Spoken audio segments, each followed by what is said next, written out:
시청자 여러분, 안녕하십니까? 6월 1일 굿모닝 NBA 시작합니다. 먼저 오늘의 주요 뉴스입니다. 북한이 어제 군사정찰 위성 1호기를 탑재한 우주 발사체를 발사했지만 엔진 고장으로 추락하자 실패를 인정하고 빠른 시간 내 추가 발사를 예고했습니다.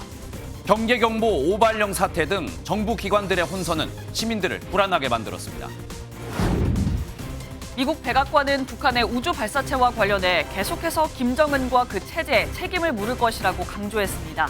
한미 양국이 북한에 대한 추가 제재 등을 논의 중인 것으로 전해지는 가운데 국제해사기구는 북한을 강력히 비난하는 내용의 결의안을 사상 처음으로 채택했습니다. 서울 도심에서 열린 민주노총 대규모 집회에서 군신사망 조합원의 분향소 설치를 두고 민주노총과 경찰이 충돌해 조합원 4명이 체포됐습니다.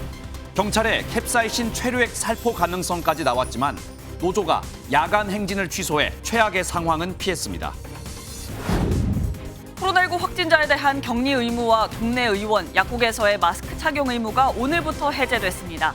2020년 1월 20일 국내 코로나19 확진자가 처음 나온 이후 3년 넉 달여 만에 사실상의 일상 회복입니다. 오늘은 서울 한낮 기온이 27도, 강릉 30도까지 올라 수도권과 강원 등 중부 지역을 중심으로 초여름 더위가 이어지겠습니다. 제주와 남해안은 오전에 비 소식이 있는데 오후부터는 남부지방, 밤에는 충청 남부로 확대됩니다. 어제 이른 아침 재난경고 문자에 놀라 일어난 분들이 많았을 것 같습니다. 북한이 정찰 위성을 실은 우주 발사체를 동창리 발사장에서 쏘아 올렸습니다. 하지만 비행 도중 문제가 생겨 목표했던 필리핀 해역이 아닌 서해 바다에 추락했습니다. 첫 소식 이혁근 기자입니다. 국제해사기구 IMO의 정찰위성 발사 계획을 통보했던 북한. 어제 0시부터 오는 11일 0시 사이 발사체를 쏘겠다며 1단 로켓, 위성 덮개, 2단 로켓의 낙하 지점까지 예고했습니다. 실제 어제 오전 6시 27분 북한은 동창리 발사장에서 우주 발사체를 남쪽으로 쏘아 올렸습니다. 하지만 필리핀 동쪽 해상까지 날아갈 거란 예고와는 달리 발사체는 서해상에 떨어졌습니다. 동발사체는 백령도 서쪽 먼바다 상공을 통과하여 어청도 서방 200여 킬로미터 해상에서 비정상적 비행으로 낙하하였습니다. 지난주 우리나라가 누리호 3차 발사에 성공하자 6일 만에 북한이 호기롭게 우주 발사체를 쏘아 올렸지만 실패에 그쳤다는 평가가 나옵니다. 다만 군은 경계태세를 올리고 한미 간 긴밀하게 공조하면서 북한의 추가 움직임에 대비하고 있습니다. MBN 뉴스 이혁근입니다. 북한은 발사 2시간 반 만에 로켓에 문제가 있었다며 이례적으로 빠르게 실패를 인정했습니다. 그러면서 가급적 조속한 시일 내에 2차 발사를 하겠다고 밝혔습니다. 이어서 강용호 기자입니다. 북한은 로켓 발사 2시간 반쯤 뒤 조선중앙통신을 통해 발사 실패 사실을 알렸습니다. 구체적으로 로켓 1단 분리 후 2단 엔진에 문제가 생겼다고 밝혔습니다. 북한 국가우주개발국은 신형 엔진의 신뢰성과 안정성이 떨어지고 사용된 연료에도 문제가 있는 것으로 보고 실패 원인을 파악하겠다고 전했습니다. 국정원은 발사체가 무리한 경로 변경을 하다 기술적 문제가 생긴 것으로 파악하고 있는 가운데 실패 사실을 밝힌 건 위성 발사라는 점을 부각해 자신들 행위의 정당성을 부여한 것이라는 해석을 내놨습니다. 북한은 또 문제점을 해결한 뒤 가급적 빠른 기간 내 2차 발사를 단행하겠다고도 강조했습니다. 하지만 통상적으로 원인 분석과 재발사에 수개월까지 걸리는 데다 북한이 실패 원인으로 꼽은 로켓 2단 엔진 문제라면 시정에 상당 기간이 소요될 것으로 예상됩니다. 2단 고공 엔진은 이제 진공 중을 비행하기 때문에 그것을 정확하게 모사하려면은 진공 챔버를 갖춘 연소 시험장을 갖춰야 되는데 북한이 그게 없죠. 다만 6월 당 전원회의 등 북한 내부 사정이나 여름 기상 상황을 고려하면 최소한의 조치 뒤 수준의 재발사를 감행할 수 있다는 전망도 나옵니다. MBN 뉴스 강용호입니다. 우리 군은 북한 로켓이 추락한 서해에서 인양 작업을 벌이고 있습니다. 로켓의 연료통으로 보이는 일부 잔해를 수거하기도 했는데요. 추가 잔해를 확보하면 북한의 군사기술력을 알아내는데 활용할 수 있을 것이란 기대도 나옵니다. 이 내용은 안병수 기자입니다. 합참은 북한 발사체가 추락한 뒤 해군 함정을 투입해 인양에 나섰습니다. 북주장 우주 발사체 일부로 추정되는 물체를 식별하여 인양 중에 있습니다. 낙하 지점은 어청도에서 서쪽으로 200여 킬로미터 떨어진 한국과 중국의 중간 해역, 수심은 70m입니다. 군은 점검문 13이라고 써진 로켓 연료통으로 추정되는 일부 잔해를 먼저 수거해 공개했습니다. 이 수거물이 1단 연료통이라면 2단 결합부가 깨끗한 점을 볼 때 2단 엔진의 점화 실패로 추락했다는 북한 설명과도 맞아떨어집니다. 합참 관계자는 인양이 마무리되면 육지로 옮겨와 관련 연구기관과 함께 정밀하게 기술 분석을 할 것이라고 밝혔습니다. ICBM과 같은 종류로 추정되는 로켓 엔진과 위성 본체 확보는 인양 작업의 최대 관건으로 꼽힙니다. 수심 아래에 엔진 등 여러 가지 잔해물들이 많이 있을 걸로 추정돼요. 그런 잔해물들을 다 수거할 수 있다면은 북한의 미사일 능력에 대해서 정확하게 파악할 수 있습니다. 이 밖에도 군은 발사체를 통해 북한의 대북 제재 준수와 외국 기술 이전 여부 등 복합적인 정보를 얻을 수 있을 것으로 전망됩니다. MBN 뉴스 안병수입니다. 우리 대통령실은 국가안전보장회의 NSC 상임위원회를 소집하고 북한을 규탄했습니다. 윤석열 대통령은 실시간으로 관련 보고를 받으면서 예정됐던 일정들을 취소하지 않고 그대로 소화했습니다. 이병주 기자입니다. 북한의 우주 발사체 발사 뒤 대통령실은 긴급 안보 상황 점검 회의를 즉각 소집했습니다. 연이어 조태용 국가안보실장 주재로 국가안전보장회의 NSC를 열고 이번 발사를 유엔 안보리 결의에 대한 중대한 위반이라고 규정했습니다. 또 한반도와 국제사회의 평화와 안전을 위협하는 심각한 도발이라고 북한을 규탄했습니다. 윤석열 대통령은 발사 직후부터 실시간으로 보고를 받았다고 대통령실이 전했는데 NSC 회의에 참석하거나 북한 발사와 관련한 언급은 별도로 하지 않았습니다. 대신 사회보장 전략회의를 주재하고 스가 전 일본 총리를 접견하는 등 예정돼 있던 일정을 모두 소화했습니다. 앞으로 어떻게 할 건지에 대해서 전략적 관점에서 좀 다뤄보기 위해서 오늘은 제가 참석을 했습니다. 북한의 발사가 조기에 실패로 확인된 데다 북 도발에 동요하는 모습을 보여주지 않기 위한 의도였다는 해석입니다. 한편 최근 한미일 정상이 합의한 북한 미사일 경보 정보의 실시간 공유 시스템은 가동되지 않은 것으로 알려진 가운데 대통령실 관계자는 아직 실무 조율 중이라고 설명했습니다. MBN 뉴스 이병주입니다. 백악관은 북한의 위성 발사와 관련해 계속해서 김정은과 그 체제에 책임을 물을 것이라고 강조했습니다. 조현동 주미대사도 응분의 대가를 치를 것이라고 말해 추가 제재 등을 검토하고 있는 것으로 전해졌습니다. 워싱턴에서 최중락 특파원입니다. 백악관은 북한의 위성 발사에 대해 왜 실패했느냐가 중요한 관심사가 돼선 안 된다고 밝혔습니다. 북한이 발사할 때마다 실패든 성공이든 적응할 것이고 이는 한반도에 위협이 된다며 그에 대한 책임을 물을 것이라고 강조했습니다.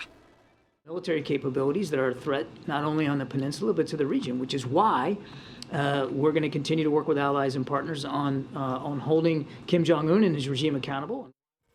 이어 이런 위협에 대처하도록 적절한 군사적 능력을 갖추는 것이라며 한미 핵 협의 그룹이 대응할 수 있는 능력을 향상시킬 것이라고 설명했습니다.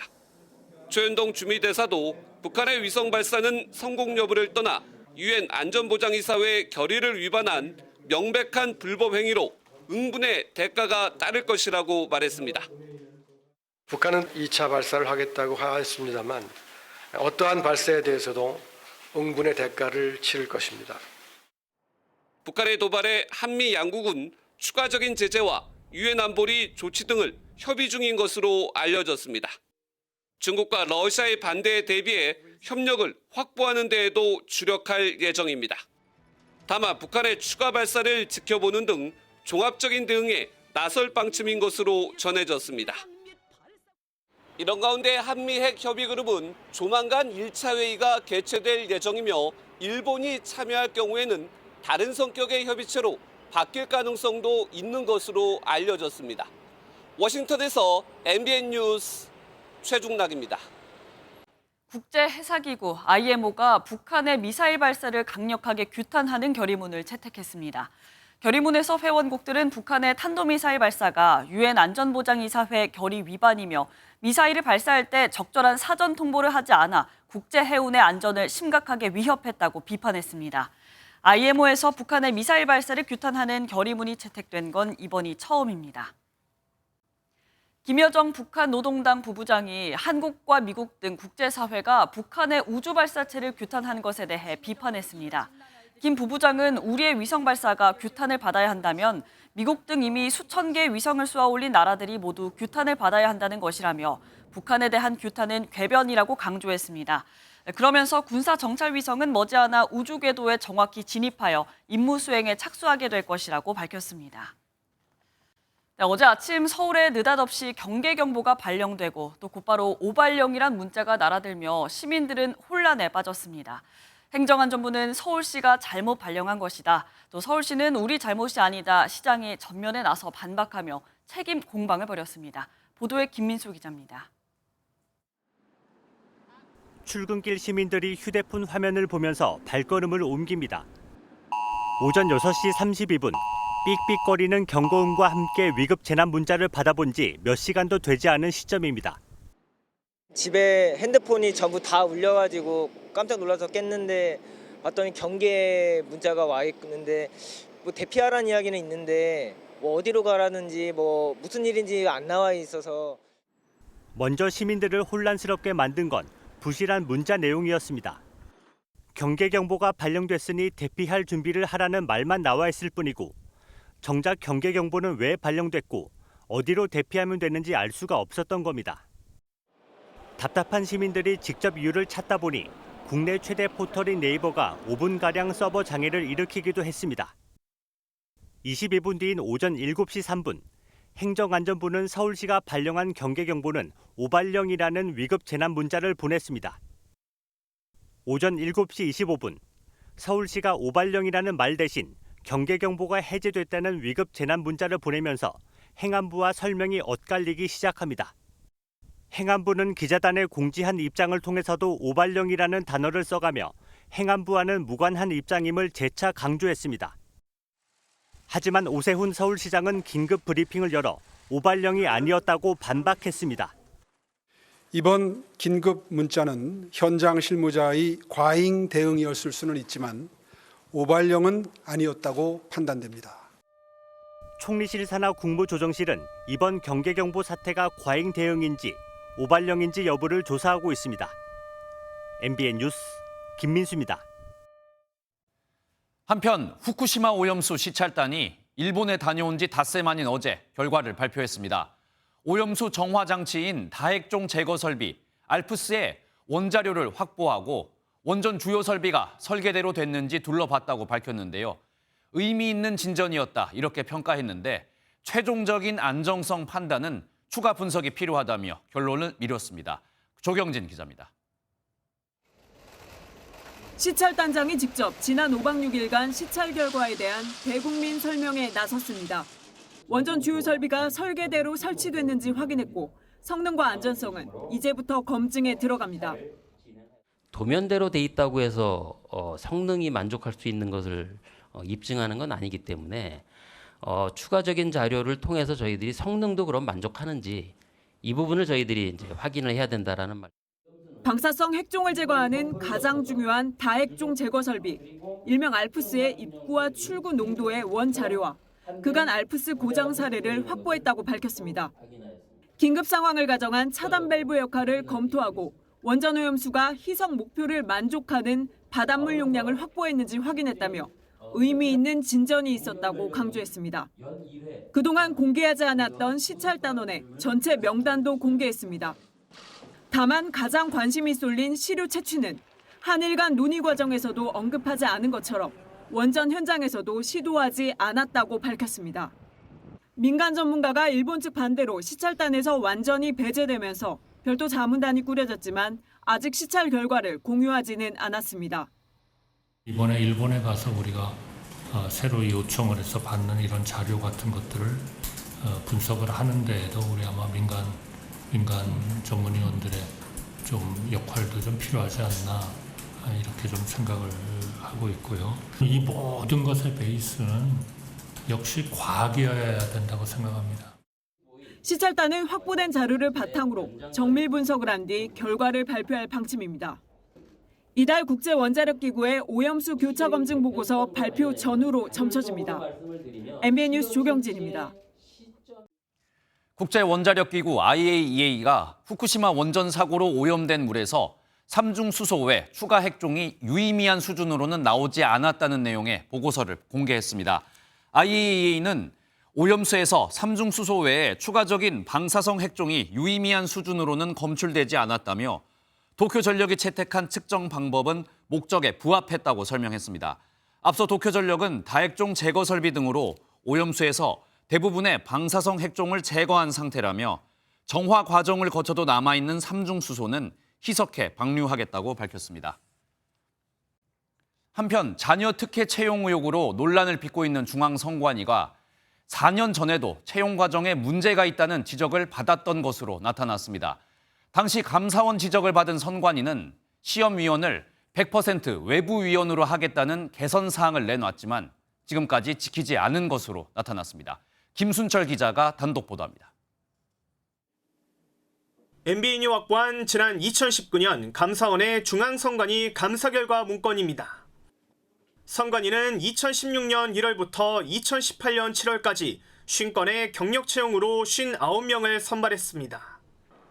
그런데 전형 첫 단계부터 적잖은 문제점이 발견됐습니다. 서류 전형 시험위원을 외부 위원 없이 선관위 직원만으로 위촉해 시험을 실시한 뒤 합격자를 결정하고 있었던 것입니다. 또한 2018년 전문인 기재 채용 때는 중앙선관위에 근무했던 A씨가 응시했는데 같은 과에 근무한 경력이 있는 직원을 서류 전형 시험위원으로 앉힌 것으로 조사됐습니다. 심지어 일부 응시자의 경우 시험위원으로 위촉된 동료 직원으로부터 정성평가 배점 80점 중 최고점인 75점을 받은 것으로 나타났습니다. 이처럼 시험위원과 같은 부서에 근무한 경력이 있는 응시자 11명 모두 서류 전형에 합격해 9명이 최종 합격했습니다. 반면 일반 응시자는 68명 가운데 26명이 서류 전형에서 합격한 뒤 단 2명만 최종 합격했습니다. 선관위는 채용의 공정성을 높이겠다며 시험위원 제척에 관한 사항을 마련하고 공채 서류 전형 시험위원을 모두 외부위원으로 위촉하겠다고 밝혔습니다. 하지만 현재 선관위 공무원 규칙에 따르면 면접 서류 전형 시험위원의 2분의 1 이상을 다른 행정기관 소속 공무원 또는 민간인으로 하여야 한다고 정했을 뿐 별도의 제척사항은 없는 것으로 확인됐습니다. 만약 이 부분만 제대로 지켜졌다면 특혜 채용 상당수를 막을 수 있었을 것으로 보입니다. 감사원은 선관위의 자녀 특혜 채용 의혹과 관련해 인력관리 전반에 걸쳐 정밀 점검하기로 했습니다. MBN 뉴스 김순철입니다. 수십억 코인 논란 뒤 잠행해온 김남국 의원이 17일 만에 국회로 출근했습니다. 자금 세탁이 매우 의심된다는 업계의 시각에 터무니없다며 일축했습니다. 안보람 기자가 보도합니다. 김남국 의원이 주로 이용했던 가상화폐 거래소 어피트 이서구 대표를 부른 국민의힘 코인게이트 진상조사단. 가상화폐를 활용한 자금 세탁 의혹을 집중 조사하며 공세를 이어갔습니다. 어피트 측에서는 전문가적인 그런 입장에서 봤을 때 자금 세탁이 매우 의심된다는 그런 비정상적인 거래라고 그렇게 보인다라는 이런 답변을 수십억 가상화폐를 거래소를 직접 거치지 않고도 다른 가상화폐로 교환할 수 있는 클레이 수압으로 옮긴 뒤 거래한 게 자금 세탁 목적이 아니었는지 의심하는 겁니다. 조사단은 이를 바탕으로 지난 대선 기간 김 의원의 가상화폐 거래 내역을 수사 중인 서울 남부지검에 수사 촉구서를 제출한다는 계획입니다. 때마침 국회의 모습을 나타낸 김 의원은 강력 반발했습니다. 터무니없는 이야기고요. 어피트의 다시 사실관계를 확인해보면 좋겠습니다. SNS에도 이번 사안처럼 터무니없는 주장에 대해서는 민영사상 책임을 비롯한 법적인 조치를 취할 예정이라며 일반적인 사례에 대해 설명했을 뿐 특정인에 대해서 명시적으로 언급하지 않았다는 어피트 측 입장을 실었습니다. 김 의원은 국회 윤리특별위원회에 출석해 성실하게 소명하겠다는 입장도 밝혔습니다. 다만 자진 사퇴할 것이냐는 질문에는 답을 피했습니다. MBN 뉴스 안보람입니다. 목요일인 오늘 중부지방은 낮더위가 이어지겠습니다. 하지만 남부지방은 비가 내리면서 어제보다 기온이 더 내려가겠는데요. 김다영 기상캐스터 자세한 날씨 알려주시죠. 네, 본격적인 여름의 시작을 알리는 6월의 첫날입니다. 오늘도 중부지방은 낮 기온이 크게 올라 덥겠습니다. 낮 최고 기온 서울 27도, 강릉은 30도까지 오를 텐데요. 반면 남부지방은 비가 내리면서 더위가 주춤하겠습니다. 광주는 23도 선에 그치며 어제보다 6도가량 낮겠습니다. 오늘은 다시 정체전선이 활성화하면서 제주와 남부지방을 중심으로 비가 내리겠습니다. 오전에 제주와 남해안을 시작으로 오후면 그 밖에 남부지방으로 확대되겠고 밤에는 충청 남부에도 비가 내리겠습니다. 비의 양은 제주 산지와 남해안에 최고 60mm 이상, 제주와 전남, 경남에 10에서 40mm, 그 밖의 지역은 5에서 20mm가 예상되고요. 비는 내일 아침이면 대부분 그치겠습니다. 이 시각 현재 기온 보겠습니다. 서울 19.7도, 부산은 16.9도로 어제 아침과 비슷하게 출발하고 있고요. 낮 기온은 중부지방 춘천 26도, 청주는 28도까지 오르겠지만 남부지방은 25도를 밑도는 곳이 많겠습니다. 날씨였습니다. 오늘 하루 중요한 일정을 소개해드리는 굿모닝 오늘입니다. 어떤 일정이었는지 함께 살펴보겠습니다. 오늘부터 코로나19 확진자 격리 의무와 동네 의원, 약국에서의 마스크 착용 의무가 해제됩니다.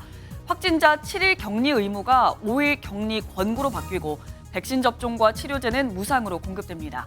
또 전체 입원 환자에 대한 치료비도 계속 지원됩니다.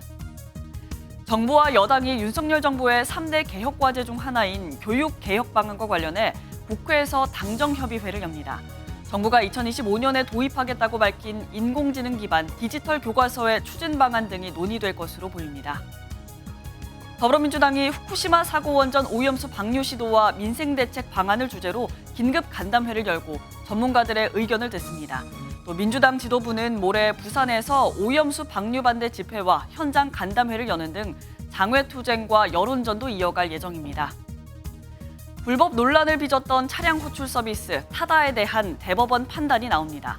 타다는 운전기사가 딸린 11인승 승합차를 빌려 이용하는 스마트폰 앱 서비스로 검찰은 타다가 불법 콜택시 영업에 해당한다고 판단했는데요. 앞서 재판부는 1심과 2심 무죄를 선고했습니다. 민주노총이 어제 서울 도심에서 대규모 집회를 열고 정부의 노동 정책을 규탄했습니다. 건설 노조가 숨진 조합원의 분향소를 기습 설치하면서 경찰과 몸싸움이 벌어졌는데 이 과정에서 조합원 4명이 체포됐습니다. 정주영 기자가 취재했습니다. 서울 청계광장 앞에서 거친 몸싸움이 펼쳐집니다. 민주노총이 지난달 1일 숨진 건설노조 간부 양회동 씨 분향소를 기습 설치하자 경찰이 강제 철거에 나선 겁니다. 조합원 4명이 체포됐고 4명이 다쳤습니다. 서울경찰청은 불법 천막 설치를 차단하는 과정에서 경찰관을 폭행한 4명을 공무집행 방해 혐의로 검거해 수사 중이라고 밝혔습니다.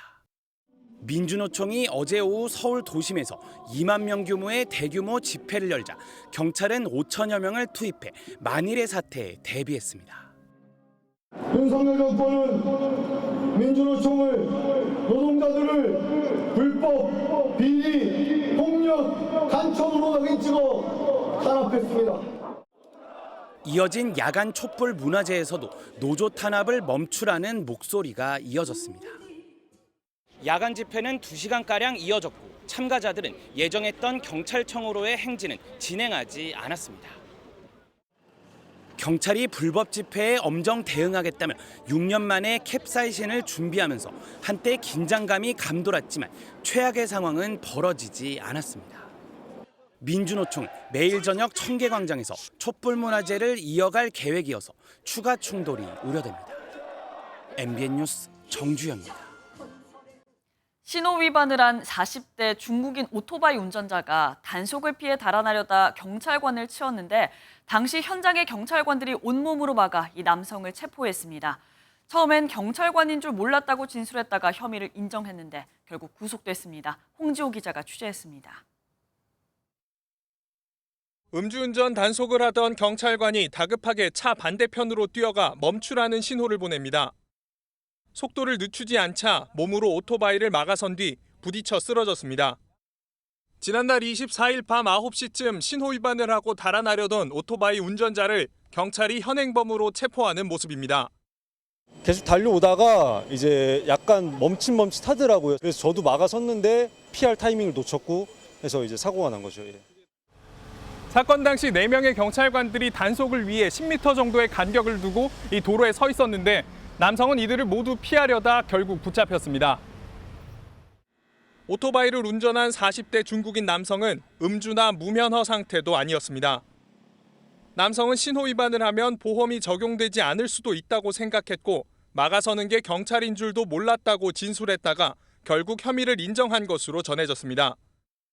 경찰은 죄질이 무겁고 경찰관에게 책임을 돌리려고 한 점 등을 이유로 특수공무집행 방해 혐의를 적용해 남성을 구속했습니다. 최근 3년간 공무집행 방해 사건은 매년 10,000건 정도 발생했는데 피해자 대부분은 경찰관이었습니다. MBN 뉴스 홍지호입니다. 얼마 전 부산에서 아르바이트 앱으로 만난 또래 여성을 살해하고 시신을 훼손해 유기한 20대 여성이 범행 전에 살인에 관한 내용을 검색한 사실이 확인됐습니다. 경찰은 계획적인 범행에 무게를 두고 있는데요. 오늘 가해 여성의 신상 공개 여부가 결정됩니다. 박상호 기자입니다. 아르바이트 앱에서 만난 또래 여성을 살해하고 시신을 훼손해 유기한 혐의로 구속된 20대 여성은 범행 동기에 대해 입을 닫았습니다. 살인 동기가 어떻게 되나요? 시신 왜 훼손하셨어요? 경찰 조사에선 말다툼을 하다 살해했다며 우발적 범행이라고 진술한 것으로 전해졌습니다. 그런데 이 여성의 휴대전화 포렌식 결과 계획 범행이 의심되는 정황이 드러났습니다. 범행 전 인터넷으로 살인과 살인사건 등을 검색한 기록이 확인됐고 도서관에서 범죄 관련 소설을 빌려본 내역도 파악됐습니다. 가해 여성은 피해자에게 접근할 때도 과외 교사를 구하는 부모로 위장했던 것으로 알려졌습니다. 지난달 23일 처음 연락이 닿았고 사흘 뒤 혼자 사는 피해자의 집에 찾아가 잔혹한 범행을 저질렀습니다. 범행 후에는 마트에 들러 락스와 비닐봉지를 구매했습니다. 경찰은 오늘 신상정보 공개심의위원회를 열어 가해 여성의 신상 공개 여부를 결정합니다. 수사팀은 다음 주 사건을 검찰에 넘기기 전까지 계획 범행 여부와 동기를 밝히는 데 주력한다는 방침입니다. MBN 뉴스 박상호입니다.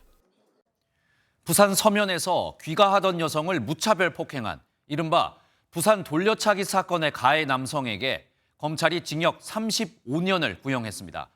검찰은 피해자의 청바지 안쪽에서 가해 남성의 유전자가 검출되는 등 성폭력 의도가 추가로 규명됐다고 밝혔습니다. 박은채 기자의 보도입니다. 지난해 5월 일면식도 없는 20대 여성을 따라가 뒷머리를 걷어차는 등 무차별 폭행한 일명 부산 돌려차기 사건. 가해자인 30대 남성은 살인 미수 혐의로 1심에서 징역 12년을 선고받았습니다. 검찰은 형량이 낮다며 불복했고 재판부에 성범죄 추가 확인을 위한 DNA 재감정을 요청했습니다. 당초 경찰 수사에서 확보된 국립과학수사연구원 감정 결과에선 청바지 바깥쪽에서만 가해자의 DNA가 검출돼 성폭력 동기는 입증되지 못했습니다. 하지만 항소심 재판부가 검찰 요청을 받아들여 대검찰청 감식실에서 감정을 진행한 결과 청바지 안쪽 등 5곳에서 DNA가 검출됐습니다. 또 항소심 과정에서 피해자의 청바지 버클이 내려가 있었다는 목격자 증언과 바지 끝단이 접혀 있었다는 출동 경찰관의 증언도 확보됐습니다. 검찰은 가해자가 성폭력을 목적으로 피해자를 폭행했다고 보고 기존에 적용됐던 살인 미수 혐의에서 강간 살인 미수 혐의로 공소장을 변경해 징역 35년을 구형했습니다. 이번 사건에 대한 항소심 선고는 다음 달 12일 나옵니다. MBN 뉴스 박은채입니다.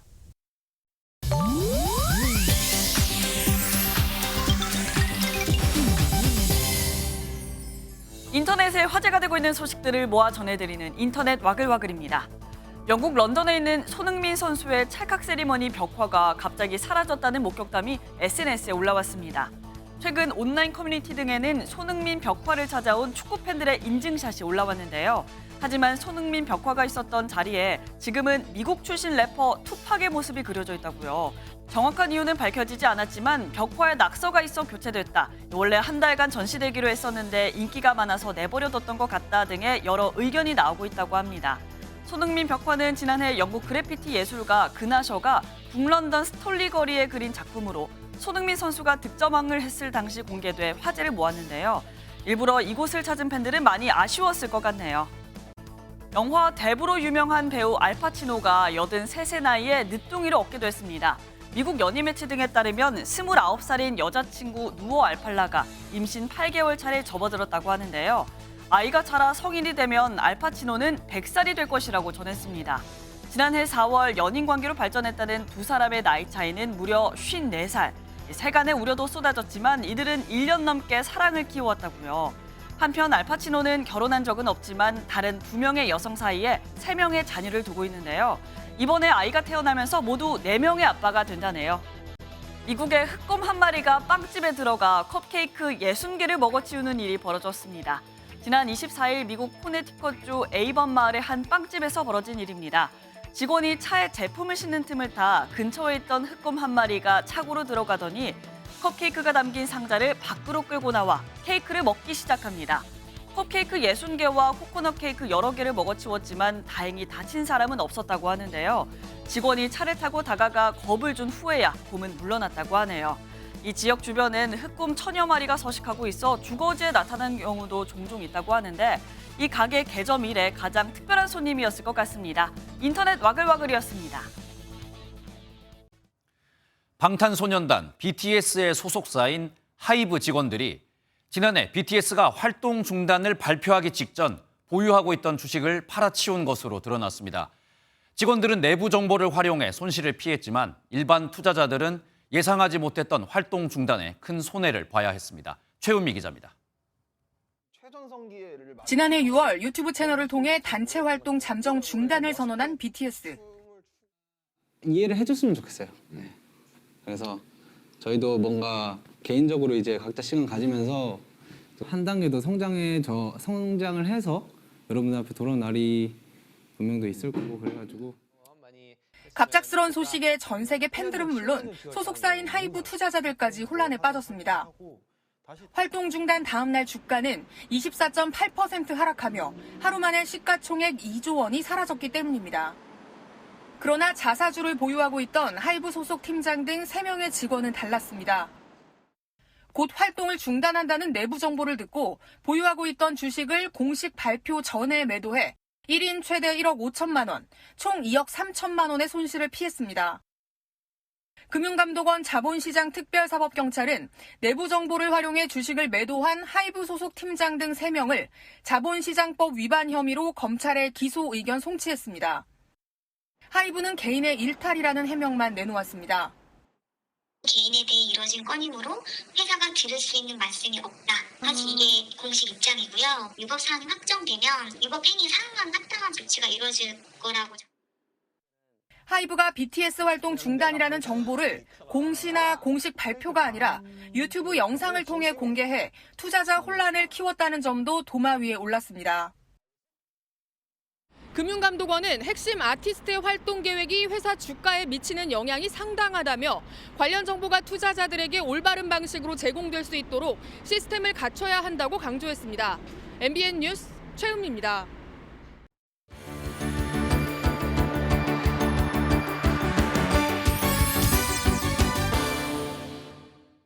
굿모닝 월드입니다. 몸집이 작은 새끼 고양이들, 도심 곳곳에 파이프에 빠져 고립되는 일이 종종 생기는데요. 애처롭게 우는 소리를 그냥 지나치지 못하는 가슴 따뜻한 사람들도 많습니다.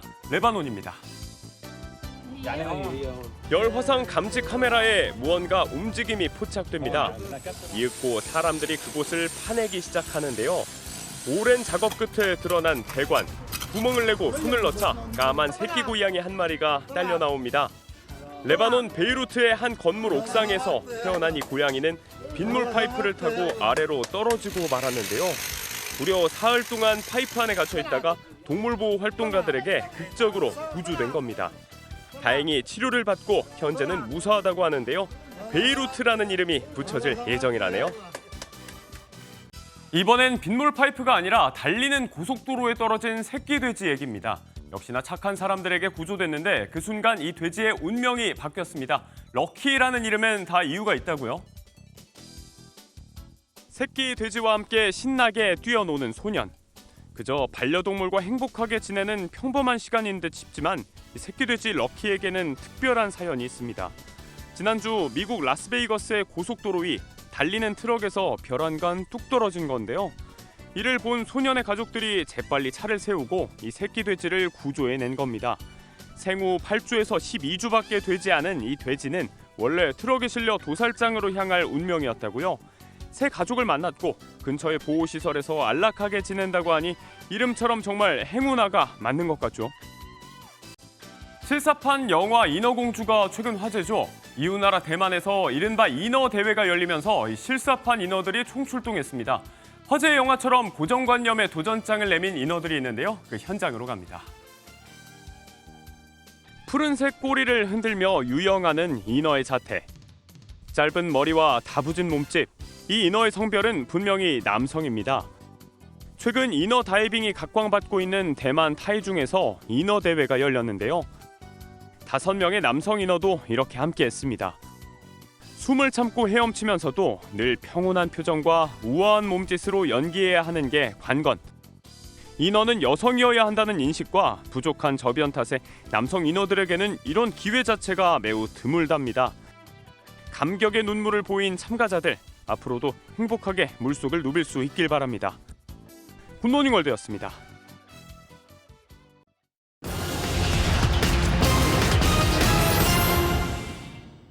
스마트폰 앱을 통해서 기존에 받았던 신용대출을 더 유리한 조건으로 갈아탈 수 있는 플랫폼이 출시됐습니다. 온라인 원스톱 대환대출 인프라에서는 53개 금융회사의 대출 상품을 비교할 수 있는데 설치부터 새 대출 계약 완료까지 15분 남짓의 시간이 걸립니다. 어제 하루 동안 총 400억 원이 넘는 대출 갈아타기가 이루어져 앞으로도 많은 이용이 기대됩니다. 음식물 처리기 사용 중 안전사고 예방을 위한 소비자 안전주의보가 발령됐습니다. 지난 3년 사이 음식물 처리기 관련 불만 신고는 4배 가까이 급증했는데 코로나 이전에 비해 크게 늘었습니다. 실제 사고는 40여 건으로 음식물 처리기에 손이 다친 경우가 60%였고 손가락이 절단된 사례도 있어 주의가 필요합니다. 국가 채무가 사상 처음으로 1,000조 원을 넘어섰습니다. 중앙정부가 갚아야 할 국가 채무는 지난해 1,033조 4천억 원으로 집계됐는데 전년보다 94조 원 넘게 늘었습니다. 국내 총생산 GDP 대비 국가 채무 비율도 48.1%로 전년보다 2.8%포인트 늘어났습니다. 굿모닝 경제였습니다. 미국과 중국의 군용기가 남중국 해상공에서 아찔한 신경전을 벌인 사실이 뒤늦게 알려졌습니다. 최근 중국이 미국 측의 국방장관 회담 제안을 거절하기도 했는데 미국은 대화의 필요성을 거듭 강조했습니다. 장동건 기자가 보도합니다. 중국 전투기가 방향을 틀어 미국 정찰기 기수 앞으로 지나갑니다. 갑자기 생긴 난기류에 미국 정찰기가 크게 흔들립니다. 두 군용기 사이의 거리가 약 120m에 불과한 위협적인 근접 비행입니다. 미국은 중국군 전투기가 지난달 26일 남중국해 공해 상공에서 불필요하게 공격적인 기동으로 미군 정찰기 앞을 가로막았다며 영상을 공개했습니다. So as you can see, they forced that our C-135 to go through the jet wash of the Chinese fighter, which just tells you how close it was. 반면 중국은 훈련 구역에 침입한 건 미국이라는 입장입니다. 想指出的是，美方长期频繁派舰机对中国进行抵近侦察，严重危害中国的国家主权安全。 양국은 최근 중국의 거부 통보로 국방장관 회담이 불발되는 등 특히 안보 분야에서 힘겨루기를 이어가는 모습입니다. 백악관은 중국과의 연이은 충돌에 양국이 열린 소통 채널을 갖는 것이 중요하다고 거듭 강조했습니다. 미중 갈등이 심화하는 가운데 일론 머스크 테슬라 CEO를 비롯해 미국의 거물급 CEO들이 잇따라 중국을 방문하며 경제적 접촉면을 넓히고 있어 경쟁 관리에 도움이 될지도 주목됩니다. MBN 뉴스 장동건입니다. 사실상 엔데믹을 선언한 정부는 오늘 0시를 기해 확진자 격리 의무를 해제하고 비상대응의 긴 터널이 끝났다고 밝혔습니다. 그런데 의료계는 여전히 우려가 깊습니다. 아직 제대로 된 코로나19 경구용 치료제가 나오지 않은 탓입니다. 이혁준 기자입니다. 0시를 기해 코로나19 위기 경보가 심각에서 경계로 낮춰지면서 비상대응은 3년 4개월 만에 끝났지만 코로나19는 아직 진행형입니다. 5월 4주차 신규 확진자 수는 12만 명이 넘습니다. 하루 평균 위중증 환자 수는 168명, 사망자 수도 12명으로 한 주 전보다 15% 늘었습니다. 특히 요양병원과 같은 코로나19 취약군은 여전히 위험에 노출돼 있습니다. 코로나19 치료제인 팍스로비드는 함께 복용하면 안 되는 약물이 37종에 달하고 라게브리오는 치료 효과가 떨어집니다. 처방률이 약 30%대밖에 안 되지 않습니까? 앞으로 변이 바이러스의 발생 가능성과 또 다른 팬데믹이 발생할 수 있는 가능성에 대비해서 치료제를 개발하고 일본은 지난해 11월 조코바를 긴급 사용 승인해 자국 치료제를 확보했는데 국내에서 개발 중인 치료제는 아직 임상 단계입니다. 이 가운데 해외에서도 주목하고 있는 후보 물질은 니클로사마이드입니다. 코로나19 바이러스는 우리 몸에 침투해 세포의 방어 능력인 자가포식 작용을 방해하는데 니클로사마이드는 이를 정상화시킵니다. 약물 전달 기술을 이용해 인체 흡수율을 높였고 범용 항바이러스제로 쓸 가능성도 열어놨습니다.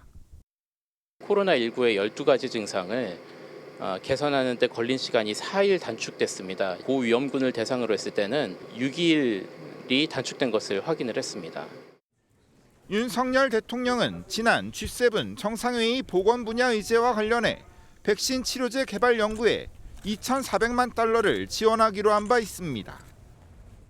미래 팬데믹은 우리가 예상하지 못한 모습과 방식으로 올 수 있기 때문에 이를 대비하기 위해서는 감염병 대응에 준비된 2009년 신종플루를 잠재운 타미플루와 같은 치료제가 나오기 전까진 코로나19와의 전쟁은 끝나지 않은 겁니다. MBN 뉴스 이혁준입니다. 본격적인 여름의 시작을 알리는 6월의 첫날입니다. 오늘도 중부지방은 낮 기온이 크게 올라 덥겠습니다. 낮 최고 기온 서울 27도, 강릉은 30도까지 오를 텐데요. 반면 남부지방은 비가 내리면서 더위가 주춤하겠습니다. 광주는 23도 선에 그치며 어제보다 6도가량 낮겠습니다. 오늘은 다시 정체전선이 활성화하면서 제주와 남부지방을 중심으로 비가 내리겠습니다.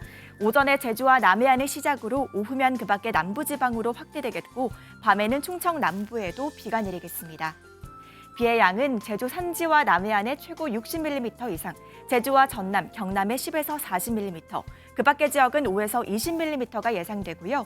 비는 내일 아침이면 대부분 그치겠습니다. 오늘 하늘에는 구름의 양이 많겠고요. 아침까지 서해안에는 안개가 짙게 끼는 곳이 있어 교통안전에 각별히 유의하셔야겠습니다. 이 시각 현재 기온 보겠습니다.